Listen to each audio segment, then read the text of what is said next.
Hello again. Nick here at Snider Music. I'm here to talk about, well, I feel like talking about, I shouldn't say that I'm here to talk about, I feel like talking about the blues today, and specifically the idea of transitioning to what's called the 4 chord. If you go do, re, mi, fa, sol, la, ti, do, we give those numbers, and so for instance if you were playing an A would be 1, 1, 2, 3, 4. D would be the 4 chord here. So we'd start on an A, and I'll just shorten it up and I'll go to the D. So the idea of that transition is what I want to talk about.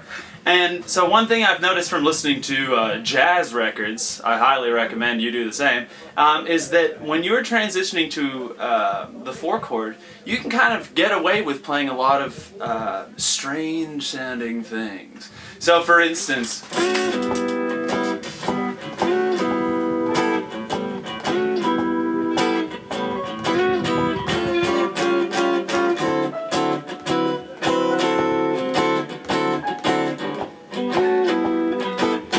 so I don't know if you caught that in there, but I played some wild chord in there that sounded a bit like this.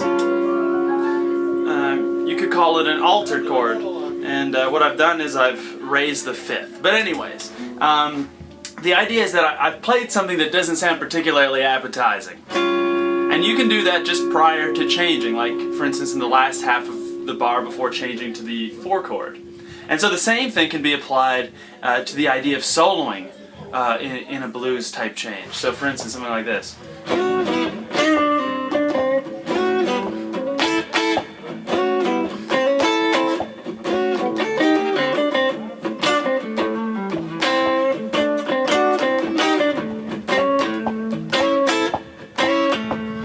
So I wasn't going for anything too intense there, but what I was doing was I was using a really common blues trick, which was incorporating what's called the flat 5. Here, I'll play a blues scale and highlight the flat 5. So I don't know if you heard that note that kind of tweaked your ear. I'll play ascending. So that note again, I like highlighting that note a lot because it sounds terrible. And everyone goes, "Did he just screw up? Will he save the day?" And then you say, right, and then you're fine, you're back, you're cool, and you're playing, some sort of, happening Clapton like. So I suppose the real point of this lesson is that when you're at the cusp of changing chords in a blues, take a chance, make a gross sound, because if you do, and then you come back, it's going to sound all the more sweet when you do return with something like, if you play something like that after going,